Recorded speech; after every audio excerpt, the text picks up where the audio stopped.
제7장.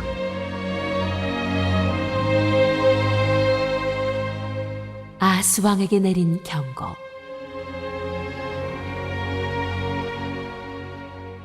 우시아의 손자요 요담의 아들인 유다 왕 아하스가 나라를 다스릴 때에 시리아 왕 르신이 르말리아의 아들 이스라엘 왕 베가와 함께 예루살렘을 치려고 올라왔지만 도성을 정복할 수 없었다.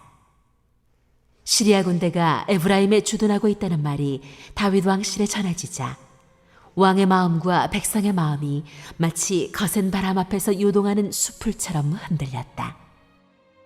그때에 주님께서 이사야에게 말씀하셨다. 너는 너의 아들 스알랴숲을 데리고 가서 아하스를 만나거라. 그가 세탁자의 밭으로 가는 길, 윗못 물 빼는 길 끝에 서 있을 것이다. 그를 만나서 그에게 정신을 바짝 차리고 침착하게 행동하라고 일러라. 시리아의 르신과 르말리아의 아들이 크게 분노한다 하여도 타다감한 두 부직갱이에서 나오는 연기에 지나지 않으니 두려워하거나 겁내지 말라고 일러라. 시리아 군대가 아하스에게 맞서 에브라임 백성과 그들의 왕 르말리아의 아들과 함께 악한 계략을 꾸미면서 올라가 유다를 쳐서 겁을 주고 우리들에게 유리하도록 유다를 흩어지게 하며 그곳에다가 다부엘의 아들을 왕으로 세워놓자고 한다. 주 하나님께서 말씀하신다. 이 계략은 성공하지 못한다. 절대로 그렇게 되지 못한다. 시리아의 머리는 다마스쿠스이며 다마스쿠스의 머리는 르신이기 때문이다. 에브라임은 65년 안에 망하고 뿔뿔이 흩어져서 다시는 한 민족이 되지 못할 것이다. 에브라임의 머리는 사마리아이고 사마리아의 머리는 고자케야 르말리아의 아들이다. 너희가 믿음 안에 굳게 서지 못한다면 너희는 절대로 굳게 서지 못한다.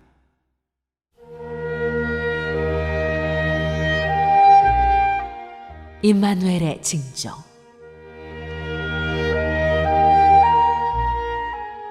주님께서 아하스에게 다시 말씀하셨다. 너는 주 너의 하나님에게 징조를 보여달라고 부탁하여라. 저 깊은 곳 스올에 있는 것이든 저 위 높은 곳에 있는 것이든 무엇이든지 보여달라고 하여라. 아하스가 대답하였다. 아닙니다. 저는 징조를 구하지도 않고 주님을 시험하지도 않겠습니다. 그때 이사야가 말하였다. 다윗 왕실은 들으십시오. 다윗 왕실은 백성의 인내를 시험한 것만으로는 부족하여 이제 하나님의 인내까지 시험해야 하겠습니까? 그러므로 주님께서 친히 다윗 왕실에 한 징조를 주실 것입니다. 보십시오. 처녀가 잉태하여 아들을 낳을 것이며 그가 그의 이름을 임마누엘이라고 할 것입니다. 그 아이가 잘못된 것을 거절하고 옳은 것을 선택할 나이가 될 때 그 아이는 버터와 꿀을 먹을 것입니다.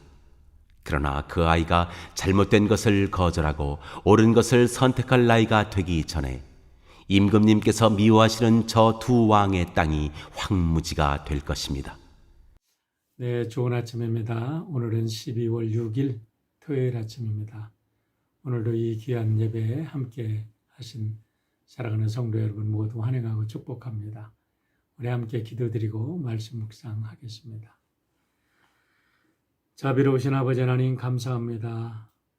오늘도 하나님께서 사랑하는 성도들 깊은 잠에서 깨워주시고 이 복된 하루 또 선물로 허락하여 주심을 감사합니다. 하루하루 어렵고 힘든 바람을 우리가 맞는 것 같지만 그러나 하나님의 은혜와 하나님의 사랑이 더 강하고 더 귀함을 믿고 오늘도 우리와 함께 하시는 임마누엘 하나님의 귀한 사랑 속에서 모든 것 이기고 승리하는 주님의 귀한 백성들 되도록 인도하여 주시옵소서. 세상에 어떤 악한 소리가 우리를 유혹하고 넘어뜨린다 할지라도 당당히 싸워 이기게 하시고 믿음으로 승리하여 하나님의 영광이 되며 이 땅의 많은 사람들에게 복이 되는 귀한 성도들로 축복하여 주시옵소서. 감사드리며 예수님의 이름으로 기도하옵나이다. 아멘. 네, 좋은 아침입니다. 먼저 한 가지 광고 드리고 오늘 말씀 묵상하기를 원합니다.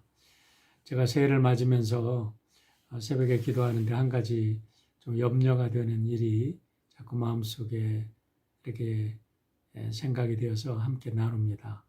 그것은 우리 성도님들이 성찬을 어떻게 나누고 계신가 하는 것이었습니다. 내일 주일인데요. 이제 2월 첫 주일이라 우리가 성찬을 함께 나눕니다. 성찬은 하나님께서 우리에게 주신 큰 은혜입니다. 우리 예수님께서 모일 때마다 우리 주님의 귀한 삶을 기억하고 희생과 사랑을 기억해서 성찬을 나누라고 우리에게 말씀해 주셨는데, 오늘 우리 한가 정도 빠짐없이 성찬을 준비해서 내일 예배 드릴 때에 우리 온 성도들이 성찬을 통해 주시는 하나님의 은혜를 나눌 수 있도록 준비해 주시기를 부탁을 드립니다. 오늘 말씀은 BC 734년부터 BC 701년 사이에 일어났던 남유다의 역사적인 사건들에 대한 이사야 선지자의 예언의 말씀을 정리한 말씀들인데요. 당시의 왕은 요담의 아들 아하스가 남유다를 다스리고 있을 때였습니다. 그런데 이 아하스 왕은 홀로 유다를 통치하기 전에 아버지 요담과 함께 공동으로 유다를 다스린 왕이었습니다. 그러할 때에 그 북이스라엘 베가 왕하고 시리아 왕 르신이 쳐들어왔는데, 그때의 이야기를 지금 7장에서 이야기를 하고 있습니다. 우리 7장 1절부터 17절까지는 아버지 요담과 공동으로 통치할 때의 이야기고, 7장 18절부터 8장의 이야기는 아하스가 홀로 통치할 때에 연관된 그런 예언의 말씀이라고 보면 우리가 쉽게 이해할 수가 있습니다. 아하스 왕은 등극 초기부터 아수르 제국하고 이렇게 친아수르 정책을 피면서 관계를 잘 하기를 원했고, 그로 인해서 국난을 타개하려고 했습니다. 그런데 이 북쪽 이스라엘과 시리아, 그 이스라엘의 북방에 있는 시리아는 아수르를 두려워해서 아수르가 남방 정책을 치면서 아수르가 세력을 확장하면 결국 자기네 나라가 멸망된 것을 알기 때문에 이 북이스라엘과 시리아가 연합을 해서 아수르를 막아내려고 그런 정책을 세웠습니다. 그러면서 남유다에게 요청을 하는 거예요. 자기들의 연합군과 동조를 해서 아수르를 치자. 그렇게 제안을 하지만 이 아하스 왕은 이미 친아수르 정책을 결정했기 때문에 그들과 동조하지 아니하고 아수르 편에 서게 됩니다. 그러자 이 이스라엘 베가 왕하고 이 시리아 르신 왕이 아수르를 대적하기에 앞서서 이 괘씸한 이 남유다를 먼저 공격해서 점령해야 되겠다, 정복해야 되겠다라는 생각에 이들이 연합을 해서 남유다를 쳐내려 온 겁니다. 그게 1절에 기록되어 있는데 그들이 성공하지 못했다라고 이야기를 합니다. 7장 1절에. 결국 1차 공격은 아하스가 겨우 막아냈다는 소리입니다. 그런데 그들이 2차 공격을 해오는데 아하스가 1차는 겨우 막아냈지만 2차는 어떻게 막아낼 방도가 없는 거예요.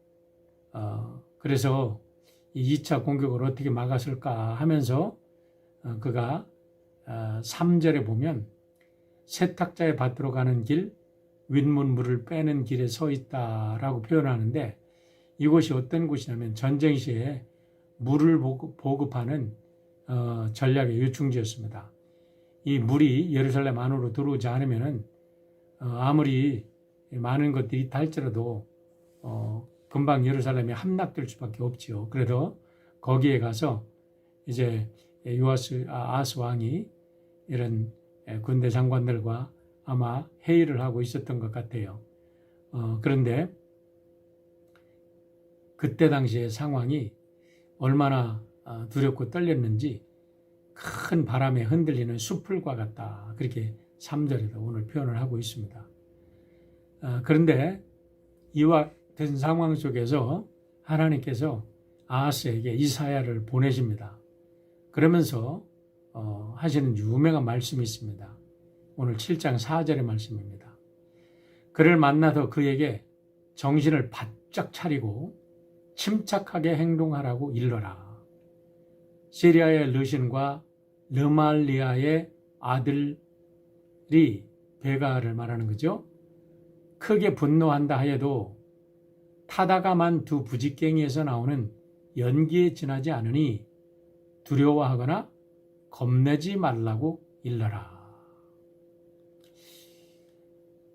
여러분, 어떻게 그런 상황에도 겁내지 않고 어떻게 그런 상황에서 담대할 수 있습니까?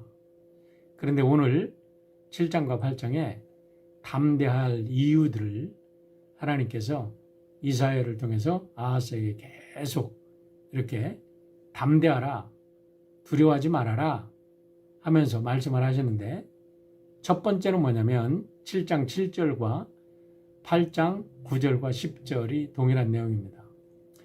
그들의 계략은 절대로 성공하지 못한다. 아무리 날고 뛰어도 하나님께서 그들의 계략을 허락하지 않으시겠다는 겁니다. 8장 9절로 10절의 말씀 보세요. 너의 민족들아 어디 전쟁의 함성을 질러보아라. 패망하고 말 것이다. 먼 나라에서 온 민족들아 귀를 기울여라. 싸울 준비를 하여라. 그러나 마침내 패망하고 말 것이다. 싸울 준비를 하여라. 그러나 마침내 패망하고 말 것이다. 두 번이나 강조합니다. 전략을 세워라. 그러나 마침내 실패하고 말 것이다. 계획을 말해 보아라. 마침내 이루지 못할 것이다. 하나님께서 우리와 함께 계시기 때문이다. 여기 이 8장 9절과 10절의 말씀을 오늘 여러분의 가슴속에 새기시길 바랍니다. 지금 전쟁이 임박했습니다. 왕과 백성들은 그 두려움과 무서움에 덜덜덜 떨고 있습니다. 그런데 하나님께서 그 나라의 지도자인 왕에게 말씀하시는 거예요. 자, 그들은 마침내 패망할 것이다. 그들은 마침내 패망할 것이다. 그들의 전략은 실패하고 말 것이다. 그들의 계략은 결코 이루지 못할 것이다. 이유가 뭐냐라는 겁니다. 7장 14절과 8장 8절에도 말씀하시는데 바로 임마누엘 하나님이 너희와 함께 하시겠다는 거예요. 할렐루야. 그렇습니다. 하나님은 우리와 함께 하시는 하나님입니다. 하나님은 다윗의 언약을 지키시고 그 언약 때문에 이스라엘을 보호하시는 하나님이십니다. 그렇기 때문에 그 사실을 믿기만 하면 하나님께서 그들과 함께 하셔서 어떠한 적의 계략도 어떠한 적의 공격도 하나님께서 막아주시고 저들의 계략을 숲으로 돌리겠다고 말씀을 하시는 거예요. 그렇기 때문에 이스라엘 백성들에게 아하스에게 하나님은 나는 임마누엘 하나님이다. 나를 믿어라. 그렇게 강력하게 말씀을 하십니다. 그러시면서 할 수 있는 말씀이 있습니다. 7장 9절입니다. 너희가 믿음 안에 굳게 서지 못한다면 너희는 절대로 굳게 서지 못한다. 여러분 어디에 서라고요? 현실 상황에 서라고요? 그게 아닙니다. 믿음에 서라는 거예요. 어떤 믿음이에요? 임마누엘 하나님을 믿는 믿음 위에 굳게 서면 하나님이 저들을 대적해 주시겠다는 겁니다. 그러시면서 하시는 말씀이 이 말씀을 못 믿겠으면 징조를 한번 구해봐라. 그러면 내가 너에게 징조를 보여줄 것이다. 그 징조가 뭐냐? 처녀가 잉태하여 아들을 낳고 그 아들이 이제 커서 우유를 먹기 전에 그 두 나라가 망하게 되는 징조를 분명하게 보여줄 것이다. 이렇게 약속을 하시는 거예요. 그럼에도 불구하고 아하스 왕이 7장 12절에도 이렇게 대답합니다. 아닙니다. 저는 징조를 구하지도 않고 주님을 시험하지도 않겠습니다. 징조를 구하지도 않고 주님을 시험하지도 않겠다는 것. 언뜻 보면요. 참 엄청난 믿음처럼 보이는데요. 결국 그가 하는 말은 나는 하나님 못 믿겠습니다. 이 소리입니다. 그래도 징조를 구하지 않겠습니다. 라는 겁니다. 하지만 하나님께서는 계속해서 내가 그렇게 믿지 못한다면 너는 반드시 멸망하고 말 것이다. 라는 것을 이야기하시면서 절대로 너를 유혹하는 신접한 자들과 무당들을 의지해서는 안 된다고 다시 한번 그에게 메시지를 주십니다. 8장 19절입니다. 그런데도 사람들은 너에게 말할 것이다. 속살거리며 중얼거리는 신접한 자와 무당에게 물어보아라. 어느 백성이든지 자기들의 신들에게 묻는 것은 당연하다. 산자의 문제에 교훈과 지시를 받으려면 죽은 자에게 물어보아야 한다. 이렇게 말하는 자들은 결코 동트는 것을 보지 못할 것이다. 여러분, 이 말씀이 얼마나 중요한지 모릅니다. 산자의 문제와 교훈에 대해서 지시를 받으려면 죽은 자에게 물어봐야 한다고 신접한 자들과 무당들, 세상 사람들은 이야기를 한다는 거예요. 그런데 우리는 어떻게 해야 됩니까? 살아계신 하나님께 물어야죠. 임마누엘 하나님께 물어야죠. 옳습니다. 하나님은 우리와 함께 하시는 분이십니다. 시공을 초월해서 하나님은 우리와 함께 계시며 오늘도 우리에게 말씀을 해 주십니다. 오늘 말씀을 코로나 사태로 인해서 두렵고 떠는 오늘 많은 사람들, 그리고 우리 자신들에게 적용을 한다면 세 가지로 적용할 수 있다고 믿습니다. 첫째는 어떤 일이 있다 할지라도, 어떤 두려운 일이 우리를 사방에서 우겨싼다 할지라도 두려워하지 말고 담대하라는 겁니다. 둘째, 그 이유는 무엇입니까? 임마누엘 하나님께서 우리와 반드시 함께 하신다는 겁니다. 셋째는 이 믿음 안에서 어떤 유혹에도 흔들리지 말고 서 있으라고 오늘 말씀은 우리에게 권면하고 계십니다. 옳습니다. 하나님의 살아계심과 오늘도 우리와 함께 하심을 믿으시고, 여러분, 어떠한 어려움과 고통도 능히 우리 하나님께서 이기고 승리케 해주심을 믿으시고 앞으로 전전하시길 바랍니다. 하나님 우리의 대장이 되십니다. 우리는 승리할 것입니다. 오늘도 하루도 믿음 안에서 승리하시고 내일 기쁨으로 함께 예배에 참여하셔서 하나님의 말씀으로 우리 세상 모든 것을 이기고 승리하는 귀한 성도 여러분 되시기를 축원합니다. 기도하겠습니다. 아버지 하나님, 코로나 사태로 인해서 많은 사람들이 두려워합니다. 그러나 오늘 하나님 우리에게 말씀하십니다. 나는 살아있는 너의 하나님이다. 너희와 함께하는 하나님이다. 라고 아버지 하나님은 오늘 말씀을 통해서 우리를 다시 한번 우리의 믿음을 확고하게 붙들어 주시고 위로하시고 격려하심을 감사를 드립니다. 우리가 이 믿음 안에서 모든 역경을 이기고 승리하여 이제 새로 밝아오는 시대에 우리 사랑하는 성도들이 이 시대의 모든 영적인 일에 앞장서서 하나님의 생명의 말씀을 증거하는 주님의 귀한 백성들 되도록 축복하여 주시옵소서. 그리고 내일 우리 기쁨으로 예배에 참여하여 우리 모든 성도들 아픔과 슬픔과 상처와 모든 질병으로부터 완전히 회복하여 하나님의 영광만 드러내는 귀한 성도들 되도록 인도하여 주시옵소서. 감사드리며 예수님의 이름으로 기도하옵나이다. 아멘. 네, 오늘 승리하시고요. 오늘 하루 잘 지내시고 성찬 준비하셔서 내일 예배에 함께 참여하시길 바랍니다. 감사합니다.